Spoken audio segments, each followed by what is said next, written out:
Hi everybody, and thank you so much for joining. I actually know Jana and Nicolene from Stellenbosch University, and was really excited to see that they started this podcast. So initially, I started listening to the episodes. Be only for that reason because I know them, but now I keep listening to it because it's such lovely and informative content, and I can't wait for for each new episode. So thank you so much for joining us, Jana and Nicolene. They will be chatting to you about the relationship of visual studies theory to applications, not only in terms of cultural contexts, but also the way that they balance also in their podcast episodes, cultural contexts with cultural products. So they will be highlighting all of that. Okay, so as I said in the email yesterday, please keep the questions for right at the end. I'll monitor the chat and see if they or what kind of questions come up. If you don't want to or can't ask because of your audio settings at the end, I'll ask it on your behalf. Otherwise, right at the end, please just indicate if you have questions and I will unmute you. Thank you so much. Thank you so much for having us. And for us, this is also a moment because like Marnell was our first phase of visual studies when we were first year. So it's kind of a nice full circle moment to be joined in her lecture space now. But maybe we should start by just introducing ourselves. So I'm Nicolene Berger. I'm a professional artist. I work mainly in oil painting and performance art, specifically live art. And my interest with live art is because live art is an instance that happens often in a public space. It's not curated like to the very fine point. It's a collaboration with your audience and with the surroundings, with scent and with taste and with textures and with basically everything that can pop up in the space. So I like live happenings like that and performing in spaces like that. And through that, because I'm a white Afrikaans woman, I'm very aware that my skin speaks within the context of our country to a very specific political position. And I try to challenge that through my performance art. So going into public spaces and claiming spaces, doing performance in those spaces to kind of just highlight the assumptions around femininity, around race. So that's kind of me. Again, I'm Jana Vosloo. So I am, officially I'm still a master's student at Stellenbosch University in philosophy. So my studies, I also majored in visual studies, but then I did honors and masters in philosophy. And for me, similarly to Nicolene, my theoretical point of departure was also influenced very largely by what happened during Fees Must Fall as a student, and specifically also in this white positionality where I noticed the embodied experiences of being in that space, and then that started provoking questions surrounding the theme of allyship. So my research is about social justice allyship, and I work from a theoretical lens of relationality, which will just sound all over the place now, but so that's me, and now I'm kind of segueing into the world of work now pretty soon. So yeah, I'm kind of in that in-between space, but also very aware of how visual studies also helped shape how what you see in the world can become an interesting theoretical perspective, and then how your theoretical perspective also challenges how you see things. So that's been really wonderful about my master's journey, if I can say it like that. And the reason we're also introducing our lenses in this way, and we do this in the podcast every single time we speak in the podcast, is because visual studies taught us that when you're speaking from your position, it is important to be aware of your assumptions and what your exposure to previous kind of lenses and theories. And then even when you're just adopting a lens in visual studies, like for example, feminist theory or abject theory, to be very conscious of from what position you're speaking. And I think that is an important lesson in life at large. It's really helped me to engage with different groups of people, to understand that, okay, this is who I am, this is how I'm also, in a sense, a cultural product or a cultural text, like my skin and who I am can be read in that way. So this is how I am read in the context of South Africa, and this is what I'm trying to do with my work, and then to always work from that position when creating things. And it's when you realize that your body, in a sense, is a text, and we are constantly engaging with visual text. To be in a political movement is to be part of a very visual embodied text as well. And then when you start going into those complexities, so much richness appears. Exactly. But maybe we should just quickly say how we came together. And so we actually met in our visual studies class between philosophy. So from philosophy and artist, and visual studies is kind of, we see it as like the thing that happens between us, or the point where we can bring our lenses together. And we really started craving the type of conversations that you would have in visual studies post-university. And that's kind of why we started the podcast, is so that we can continue talking to all these different people with all their different lenses and positionalities, and to see how that can really start stirring conversations, different type of conversations in us. So we owe a lot to visual studies for what we are doing currently in our podcast. Exactly. And like Jana says, visual studies, I kind of see it as the vehicle we're climbing into to do our work together, because visual studies brings together, like Jana said, there's what we see in the world is visual. So that is why visual studies is it's cultural studies, it's history, it's philosophy, it's the history of art, it's like psychology, it's all of these things together. And then in the beginning, I can very clearly still remember this, I was very confused with this subject. Sure. Because you're so used to, when you're studying, that things are compartmentalized, they're in categories, and you're studying math, and you're studying this, and you're studying that, and then you come to this subject, which is everything for visual, to speak about visual things, and that can be very confusing. But then when you realize that you have like your positionality and your frame, and then you realize that everyone around you has a different way of positioning themselves in the world, things become so rich. You can speak about anything under the umbrella of visual studies. So we love having conversation.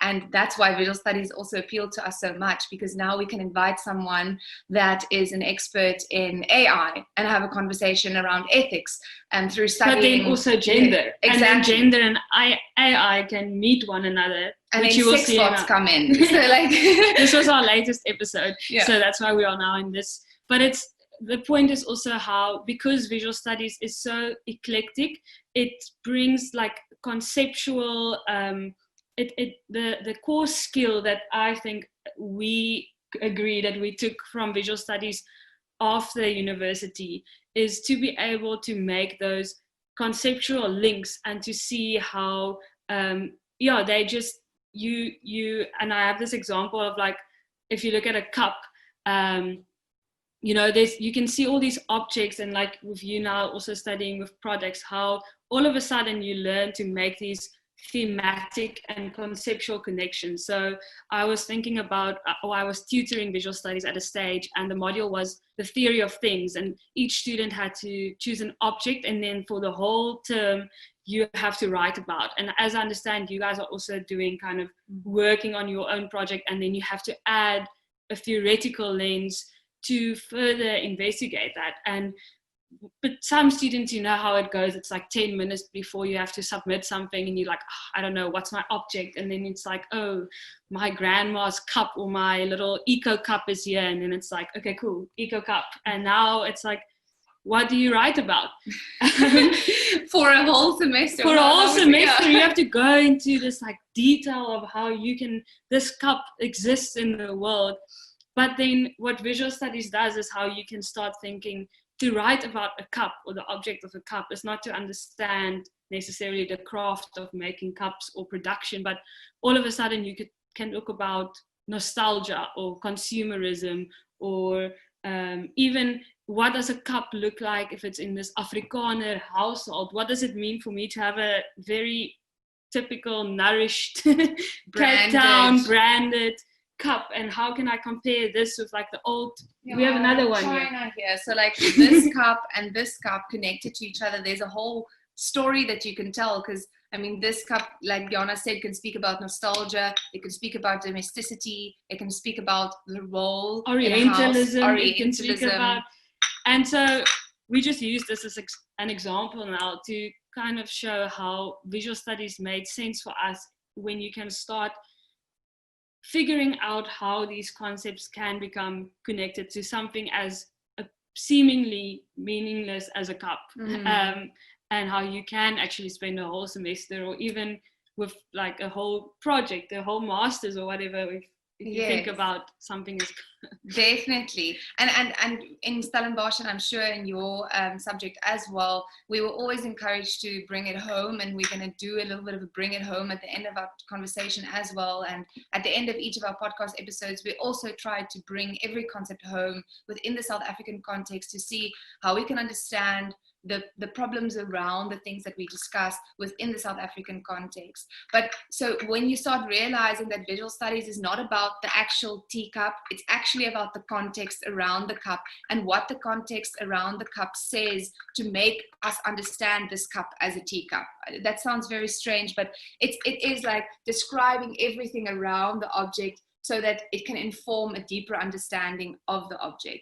So making very direct or very reductive links is therefore not as interesting. But like Jana also says, with visual studies, there's not really a right or a wrong way to do it. There's just a more nuanced way to do it. So making a very clear and direct link that like illustrates the things that's very obvious, like this is a teacup and you drink tea out of it and it has a saucer that is flat.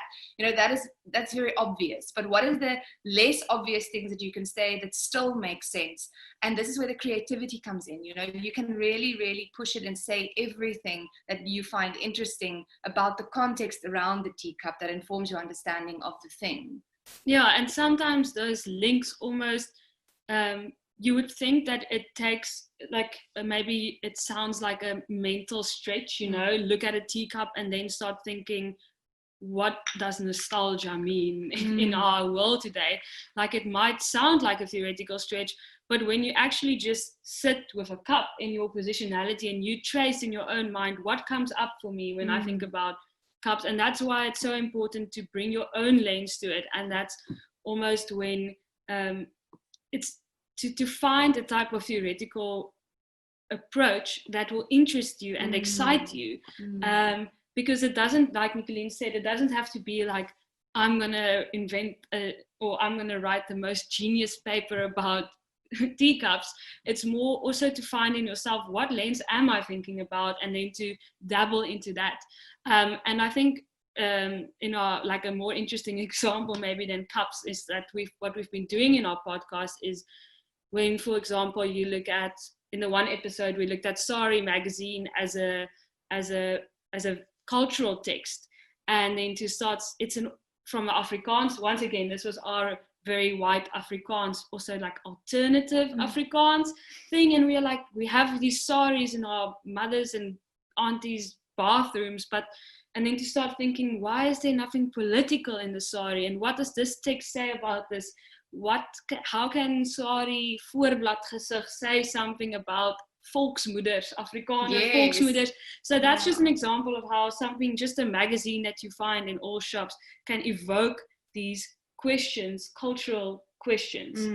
And the key thing with visual studies is the critical perspective of it. So sari in the badkamer, in the bathroom, when you're just sitting there, doesn't really mean anything. But when you start looking at it from a visual studies lens, you can start teasing out all of these things that it's saying about, like Jana said, for example, in that discussion, we looked at the voorblad, which is like the cover girl, and the way that they kind of frame the competition for the cover girl, and all of the rules and the regulations and the tips that they give actually perpetuate stereotypes around femininity and create this box around femininity. So like Jana said, again, just to link to that point of choosing what is interesting to you. So when you start with a visual studies paper, or when you start with a concept, and even if it's a paper that you're like, this is so boring, like, for example, we were just speaking about film studies before we started, and I really don't like horrors. I can't watch thrillers, but a big chunk of that lecturing like module was about horrors and thrillers. So it was very hard for me to actually deal with the content. But then when I started understanding that you can look at American Psycho and think about things like the homoerotic gaze, which is then when a man is made to be like so beautiful in front of the camera, but historically the lens of the camera was set up for a heteronormative viewer, so someone that is heterosexual, and also actually mainly for male viewers. So then things start becoming really interesting, because now I can look at American Psycho and I can see like there's this strange thing that happens with the body of the man in there, and like also the kind of grooming that happens in the movie.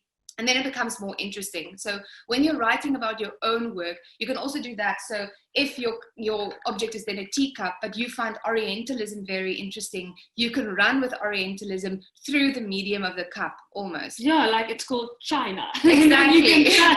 Why is it? Yeah. Why is it called China? And like, is this actually made from China? And how is it like? There's obviously different crafts and art and everything that you can draw from it, but within our Western perspective, it's so simplified. So then there's a lot of political things that you can tease out around that topic. So visual studies is actually just kind of, and this is how I did my research as well. I would get the topic that I had to write about, or get the object that I had to write about, or think about my own work that I want to create. And then I would choose the thing that fires me, that I'm not going to lose interest in, something that I can read about a lot. So Jana loves feminist theory. Like, she's gone so deep into feminist theory and like relational theory from Judith Butler as well. So you choose the thing that you like, you choose your weapon, and then you kind of just really research the hell out of that. And then every single time you write about it, you bring it back to the object that you're writing about, and you bring it back to your object, your context, and you bring it back to your position and your frame. And then you can actually really say anything. So then again, history, psychology, cultural studies, all of that can then be brought together. Because if you're looking at Orientalism from the perspective of art, and you're looking at Orientalism from the perspective of philosophy, then, I mean, there's so many different streams that you can then draw together in your paper. Yeah. And maybe we can segue into some of the more, or some of the examples, visual examples that we've now used in our respective lenses.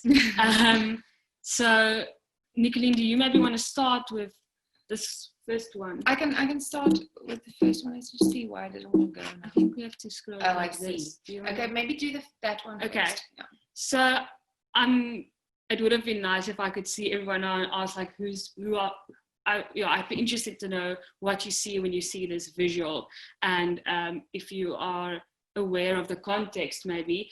But this was during Fees Must Fall, or specifically Roads Must Fall. So this is actually at Roundtable police station. And this was in 2015, when basically the scenario is the previous day protesters were kind of fired, rubber bullets were fired, and there was police intervention. And it was also, I think, in Rhodes University the day before, there was also a thing. So there was a kind of, in that very heightened political time in our country, the human shield, there were like a few human shields were created. So the idea of so this is a human shield where, and it's actually like a very militaristic concept of like a non-combatant that's putting themselves out there to protect. Already that word can flag a lot of other themes. But so the white students formed a human shield around mostly Black bodies or Black students to kind of protect them. And then what was interesting about this visual example, or what interested me, is when people started doing research about Fees Must Fall, they found that this was the most retweeted image during Twitter of the whole 2015 to 2016 Fees Must Fall campaign. So all those photos of Black students being arrested, none of them got the same attention than this image. And that's already a starting point to ask. And I asked myself, why? Why is it that this is the one that was got this heightened response. And not only was it a heightened response, it was a very ambiguous response. So on the one hand, these white students, because what happened was on Rhodes Must Fall's Twitter page, they actually called for a human shield. So it wasn't spontaneously initiated. It was an act of allyship where it was asked to step in order to assist for this movement to remain having momentum, but also to protect the very precarious bodies that are subject to police violence. And so on the one hand, these students, the white students, were praised in the public eye, and people were like, this is Rainbow Nation South Africa, everyone's holding hands, kumbaya and the works. And then on the other hand, people were saying this is actually very problematic, because now it's exposing that why do we see black bodies as dangerous and white bodies as kind of protectors, or the classic white savior type of narrative. So this for me just is a good visual to illustrate how these ambiguities, these excess in meaning situations can be read from a visual text, and now I can go and put a theoretical framework of embodied protest and relationality, and I can consider critical race theory and the whole more abstract things about the self and the other, and what does it mean for bodies to gesture, and how can we link those gestures. So now all of a sudden I have a whole field of concepts that I can draw in to try and figure out what is happening in this moment, in this visual moment. And this was taken in the moment, and now when we can look retrospectively, a whole new different themes come up. For example, as I was writing about this a while ago, when America had their kind of very heightened protest space with police violence, especially against black bodies, this idea of the human shield got a new meaning because it was about police violence. But then in South Africa, it's complicated because now it's the police are mostly black, and it's this apartheid, and then there's the onlookers, and there's all these different, and it's just our context has a whole different narrative. But now the American context on policing has also initiated the conversation in South Africa again. So it's very interesting how such visuals can be teased out, and over time they will change, the meanings will change, and they'll become more loaded. But that's actually just a call for interpretation, and that's how I see visual studies also. There's this excess of meaning that is captured in a visual, and that invites us to start thinking and to start interpreting what is going on there. Yeah, definitely. So like you can see with Jana speaking about this, she kind of created a brain map around this image. So the image is at the center, and then she starts creating connections. So it's connected to America, it's connected to relationality, it's connected to critical race theory. And then within your essay, you can go into those different things and define it, continually coming back and realizing that it is visual studies. So you're trying to analyze, like she said, you can go into the gestures, and you can go into the gazes, and you can go into the fact that the police stopped in front of the white bodies. So creating that kind of mind map around an image and then teasing it out in your essay is a very good way of working. It's what comes up for you. Like Jana said, the biggest question for her was why? Why is this image such a popular image? Why did it stand out?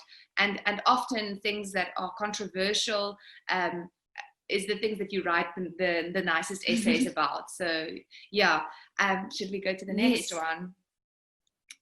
Okay, so this is a performance piece that I did in 2016. So Jana and I both were at university when Fees Must Fall started. I don't know if we said that. So our entire research field and reference to university space is very entwined with the politics of the movement and the impact it had on campus. And for a lot of people, the movement kind of disrupted their classes and they couldn't write tests. But for us in the philosophy and visual studies department and art department, it became content that we worked with. It became like all of our lecturers kind of redirected the courses towards this kind of political movement and asked us to engage with it.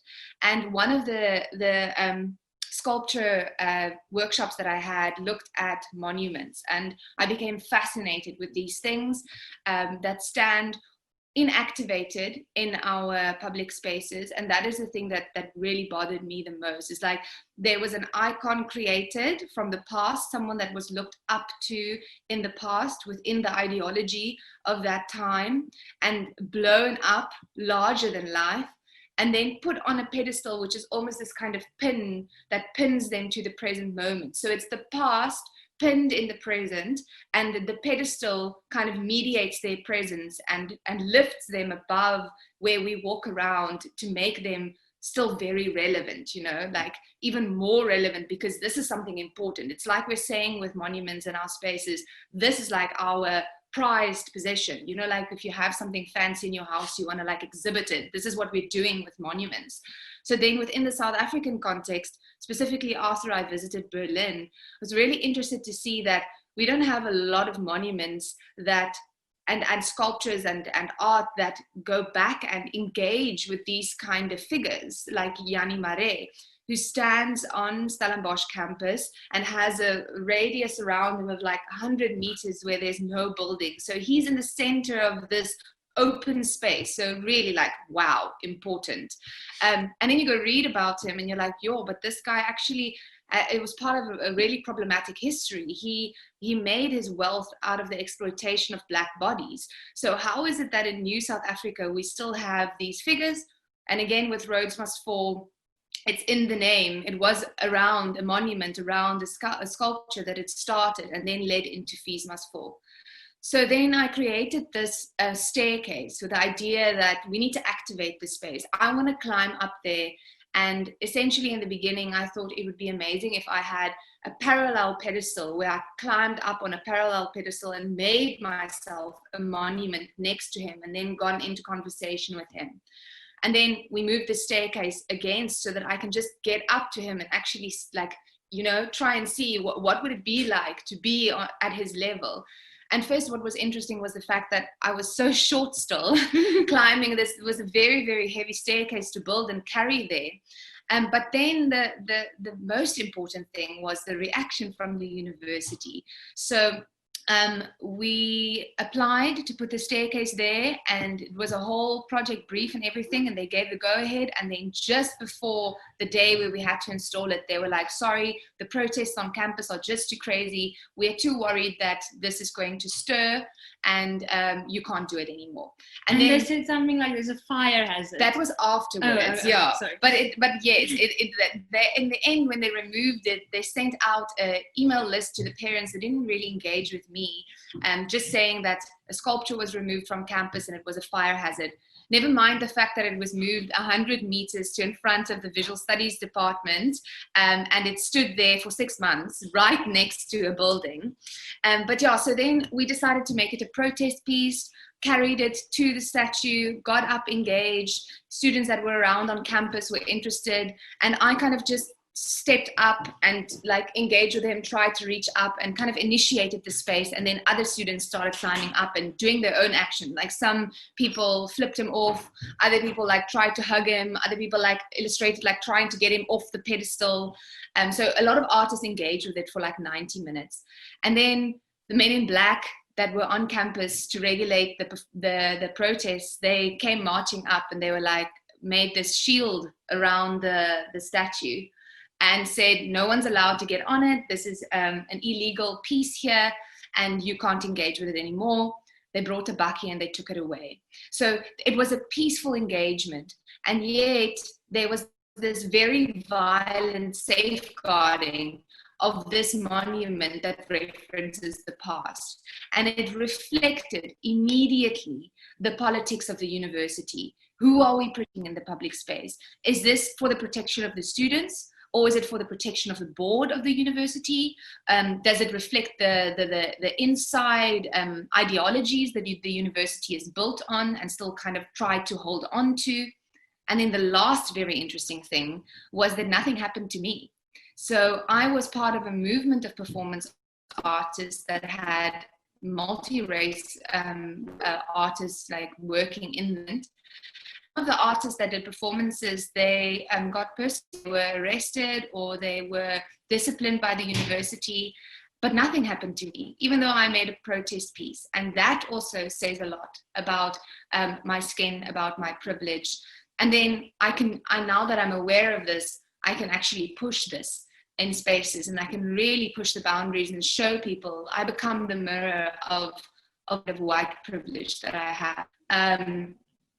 Yeah, that's kind of, I don't know if there's anything else that I should say about that piece. I think so much to say. I mean, we will chat for hours about this piece alone, but it's interesting even just to compare now almost two types of human shields. On the one hand, you have this human shield against Nicolene's art intervention, and it's so, if you contrast that again with the human shield I discussed, I mean, in this moment now, I'm just thinking how when we combine our lenses, a whole different theme and topic can come up to add to this. So, yeah, I think we just use this to show the loadedness of certain visual imageries, but how it's also, that's that thing about the personal is always political, and how politics is always in a connected visual. And I think what it means position, or to talk about a positionality, how the politics of something is in this visual, and how you stand within and between it.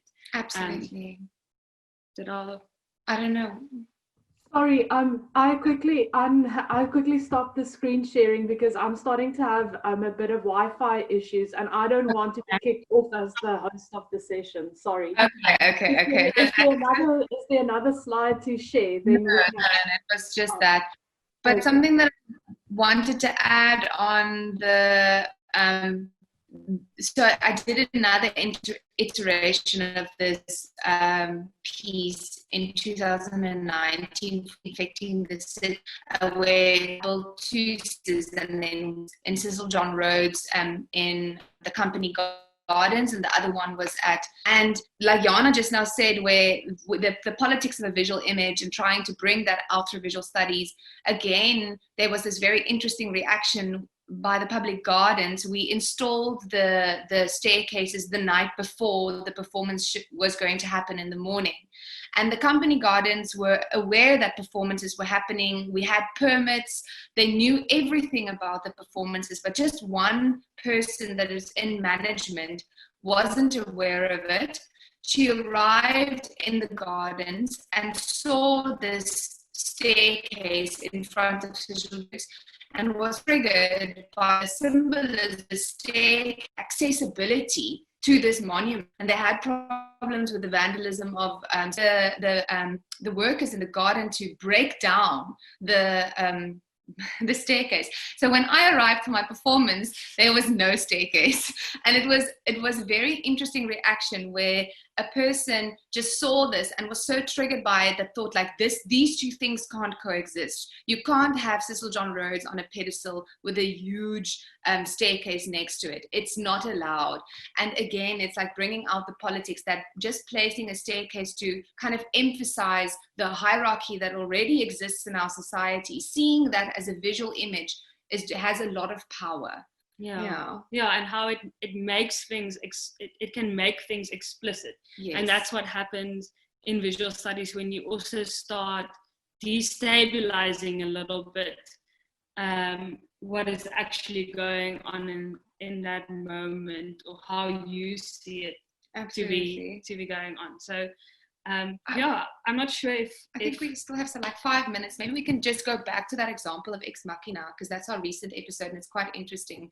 So we were speaking about film studies just also in this conversation now, and we did a film analysis of Ex Machina, a movie on AI, and we spoke to a philosopher. He's a philosopher of technology, so he works very closely with people that develop AI. And I mean, this is the kind of thing that visual studies allows you to do. What an interesting conversation just to have, full stop. And now we have the excuse through the lens of visual studies to do that. And even with film studies, how we could start noticing in this film, I mean, we prepared ourselves to just watch a film and it's going to be about AI, but then we noticed there's a Jackson Pollock painting when they talk in a part where they talk about the act of creating AI and what it means, and that whole consciousness and God and who's creating what, and Pollock and how he was working with automatic art, and it was in response to like the atom and all these post-Second World War, this ideation, and now this AI is kind of taking us into a new dimension of power of like, the atom bomb was kind of this heightened thing of like, what if we've created this thing that can destroy us almost. And before we even knew what it was, we created it. Yeah, and it's so it was just how, just to show once again how those conceptual and thematic connections, how there's never something innocently present in some of these texts, cultural texts. It's sometimes very intentional, and sometimes it's just, you can read into something that maybe was unintended, still exposes something else.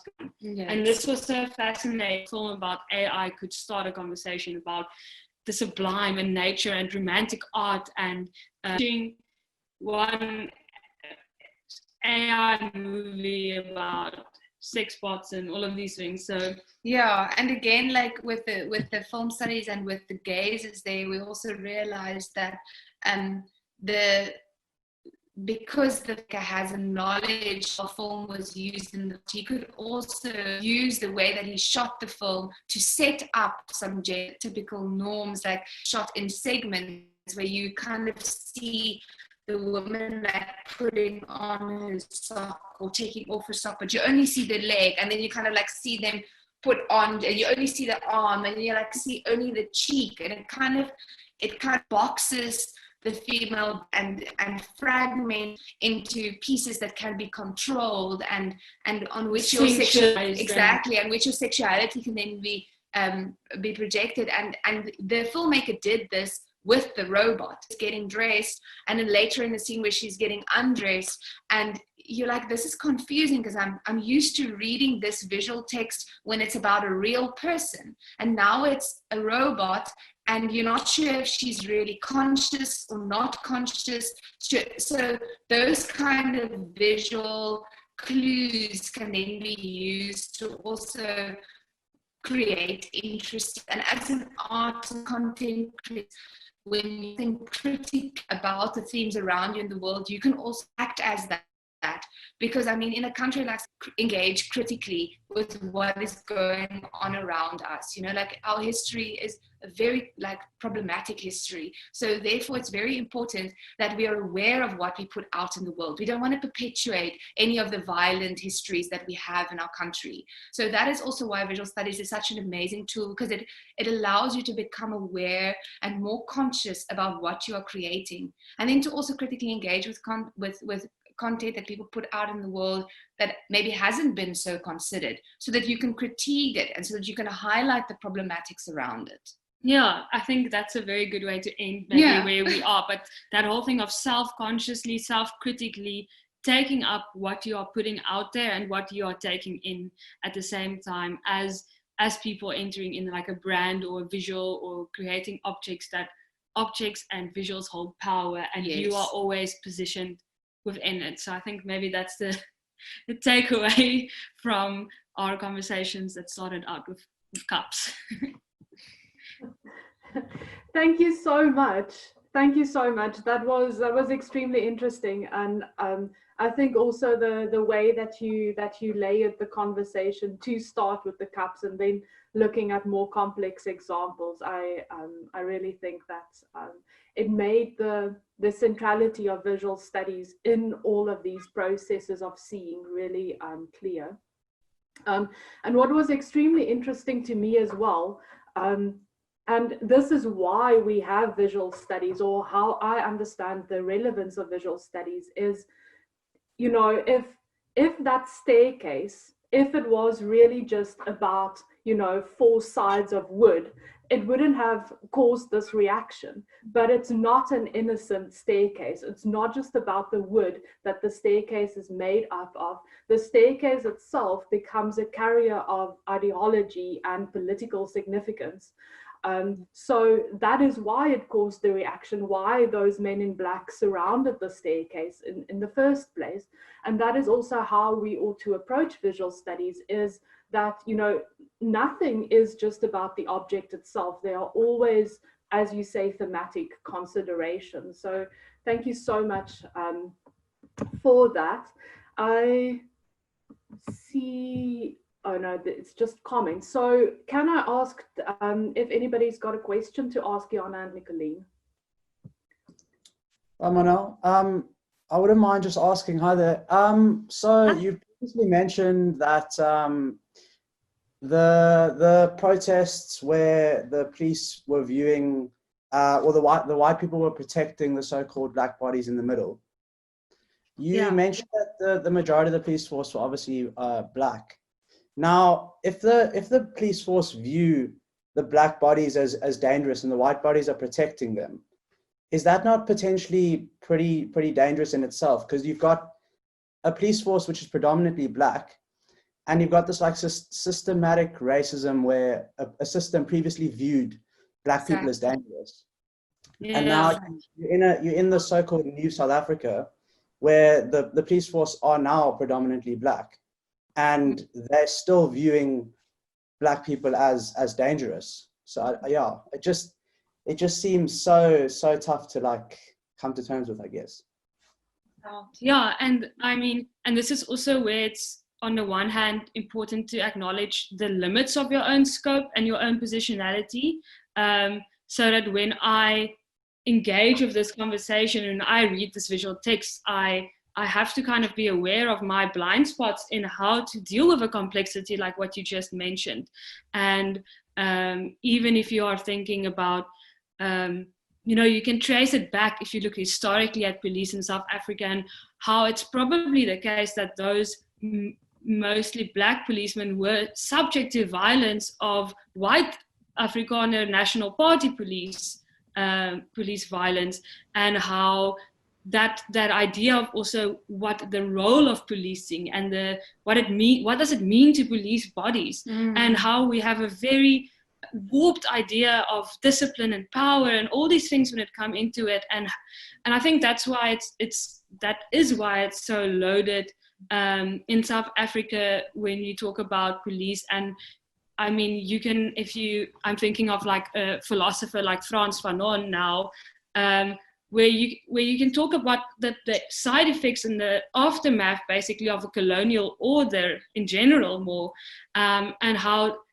that is that's still internalized in what it now means for the South African police service, South African bodies, how white and black police are treated differently in South Africa, and all those themes. So I agree with you. It's really tricky, and there's so many internalized aspects about what is going on in such a loaded example. But once again, this for me is an invitation to try and consider it. And this is also why I shouldn't be the only keeper of this conversation, and why we need multiple and multidisciplinary forms of doing research about these events in our current context. Exactly, and just to link on that, what was also interesting to me with the Men in Black that made the barrier around of my sculpture, they were instructed by a white manager that walked in front and kind of told them, okay, make the barrier here. And then some of my collaborators went up to the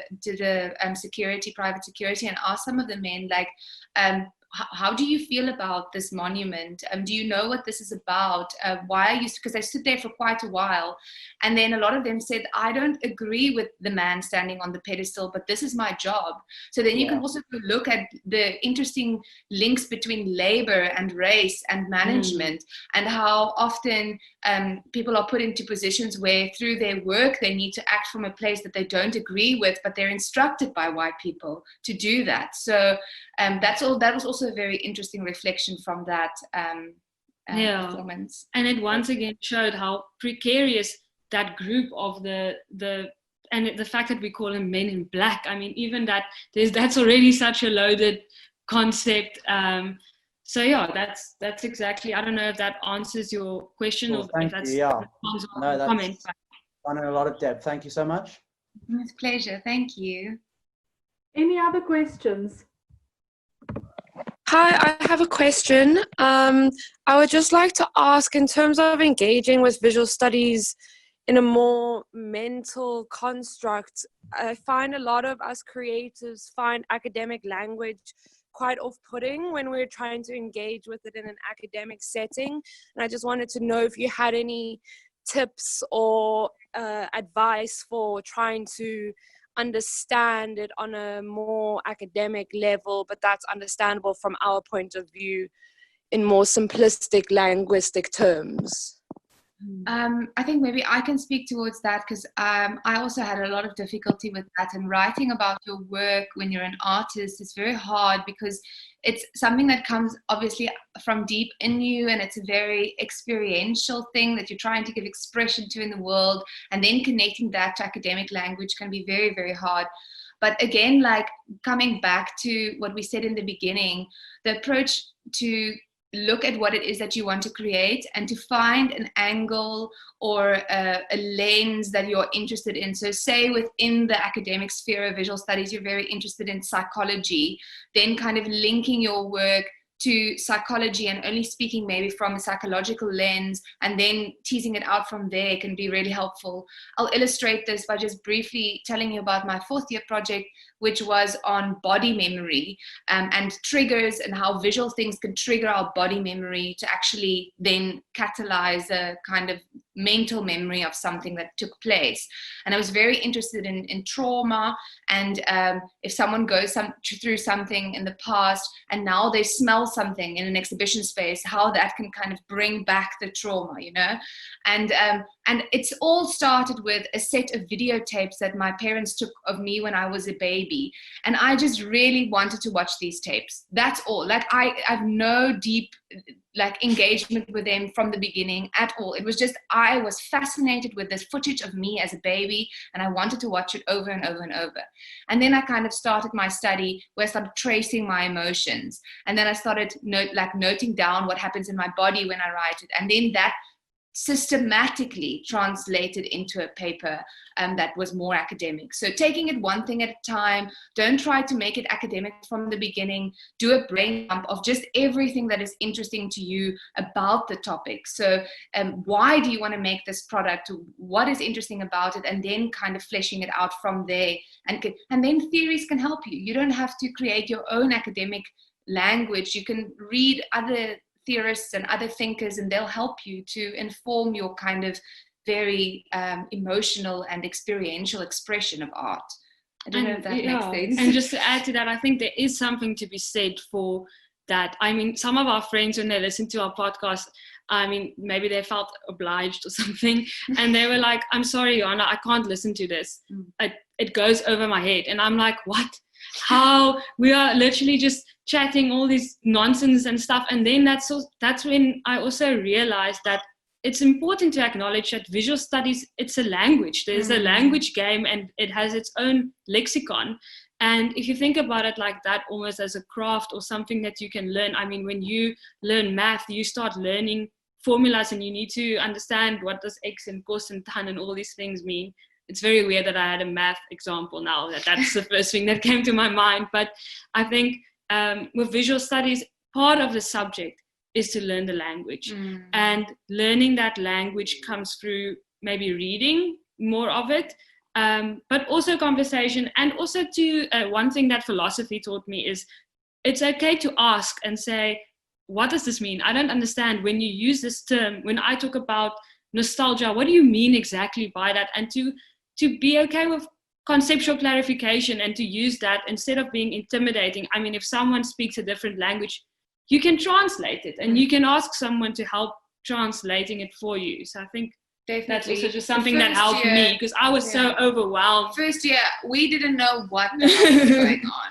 It was a very hard language in the beginning, but it is, and also maybe listening to podcasts, like listening to people speak about philosophy, speak about cultural studies, because then you also hear how they're using the language. It can sometimes be difficult when you're attending a lecture and you have to now be there, but in your free time while you're doing the dishes, listening to something that is similar in the language of visual studies can also help you to then kind of get a grip on how to speak. Yeah, that's a great answer. Thank you. Did it answer your question, Josie? Yes, thank you so much. Okay, so I've got a question here in the chat for you guys. So from Casey May. I just wanted to know how, as white Afrikaans women, you managed to keep a balanced view on these topics without speaking on behalf of others. Do you have any tips for basically maintaining and reminding yourself then of the limits of your own positionality? I think, first of all, I've recently gone through quite a bit of a reflection on this, and it's an excellent question because it's a very important question. I think, first of all, understanding that as a white Afrikaans person, I need to always be critical of my biases. And when you are speaking about things connected to race and connected to politics, to speak in the first person and not to say, you know, we or you or anything like that. Try to bring it back and speak from your perspective. And often when you want to speak about they or we or direct the thing to you, then there might be something to be looked at underneath. There's something that you want to speak about, but it's still a little bit uncomfortable within you. So it comes with a lot of self-reflection. It comes with acknowledging that we were raised in a country where we have privilege. So acknowledging that from the beginning makes it, then you don't have to navigate around your privilege. You know, like if that is kind of the elephant in the room, then you are going to try and speak on behalf of others, and you're going to try and navigate around the things that make you uncomfortable. So I always find speaking about what makes me uncomfortable directly and acknowledging the things that are problematic, and then trying to be critical and reflecting often. And then also we make mistakes. I make mistakes. Like it happens. Sometimes in my art, I express and someone messaged me and they say like, I think that was problematic. And then I have to be like, okay, wow, I'm going to go reflect on that. And then to say, yes, I made a mistake. In the academic space, it's sometimes hard because everyone is so like studying and you're in your thing and you're like going for it and you're just discovering all these new ways of speaking. So it can feel like a very critical space. But actually, we must just reflect and be honest about the fact that we have biases and that we do make mistakes. Yeah, and I think one thing to add is just also, or for me, navigating that, it definitely goes down to, and this is a visual studies thing as well, is in what context am I speaking? And to understand that as a white woman, I mean, there's something to be said that it's now 3 white women holding the space today. And what does it mean? And to understand that we are definitely not the carriers or the only people who can participate. And what does it mean if we are the chosen ones to do it? And how would it look different if someone else could hold the space? So I think it's also to understand how in a context can shape how you, the kind of, I'm trying to think of how to say this now, how you are prompted to sometimes take a back seat or not be the carrier of the space, and to read that moment. And I think that's also maybe a skill, and it's something that we are to be tactful. That's the word and that you always use. Yeah. Yes. So definitely, but like Nicolene said, like blind spots and learning and reading and all of it definitely does go together. And I think what visual studies also teaches you is that nothing is set in stone. So just because something was the way that it is the way that it always has been, it doesn't mean it needs to stay like that. So if you come with an assumption that this is the way that it is, this is the way that it's always been, and this is how it should be, a red light should go on. We call it our visual studies red lights. Yeah. Like sometimes when we say something problematic, we flag it. We're like, and that is a problematic thing to say. Like Jana said, white bodies protecting black bodies is a problematic statement. Yeah. It needs to be unpacked. So yeah. I don't know if that answers your question. Thank you. I think that certainly helps. And also then in terms of if you take what Jana and Nicolene has just said, and you start interpreting it within the context of, okay, now I need to actually write a visual studies assignment or speak about these concepts in academic language. I mean, a good starting point is always interpreting and acknowledging that positionality of yours. And remember, we said that visual studies is very much against universalizing knowledge and against making generalized statements. So presenting your work and writing your own work in a way that doesn't make an absolute claim and that doesn't make generalization is also a really good academic step towards achieving that, acknowledging the limits of your own position and then the ability to translate that in academic writing. So we are almost out of time, and the students have a student assembly at 12, but I quickly just want to ask one last question. So it's from Leah. She says, I'm interested to hear your thoughts on the Black Lives Matter movement and how some people have called for a total reconstruction of the system and the abolishment of the police force through defunding or alternative means of community support systems. Do you think the world we are living in today is capable of such a reconstruction? Is there hope for such a change to take place and for it to be successful? I feel like activists are talking about structural change and have solid solutions, but the politicians don't seem to be listening. Wow. Yeah, this is such a good and interesting, and that question in itself is like a visual studies introduction already. Very well written, well phrased question. So I'm just going to give an intuitive response. I don't have a very thought through idea necessarily, but I think there is something to be said for the fact that a part of, and that's what we say when we mean to destabilize something. I mean, the whole defunding the police is also to see that if we understand that things were constructed, there is always an opportunity to reconstruct and to deconstruct. And that's also an academic word, but so I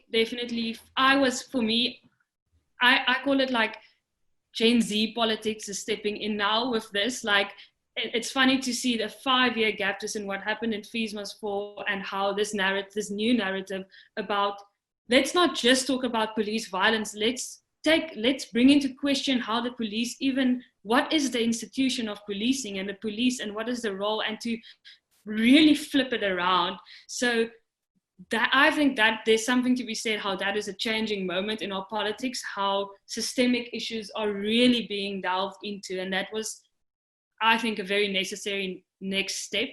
So yeah, I think to have that and to initiate that conversation in South Africa would be very interesting. And I'm thinking of, I mean, in our context where we have in the Cape Flats gang violence, and if you think about the history of gangs and policing, where it was actually initiated as a system to self-police because the police was policing against you, and that whole history. So I think there's a lot that we can ask about that, and I think it's exactly the type of questions that does give hope, is to actually start engaging in those questions. That's what my point was also, just that question gives me hope, because as long as we continue to make people uncomfortable, so that's the biggest thing, is like we need to continue to make people uncomfortable so that we can continue the conversation, so that the change can happen.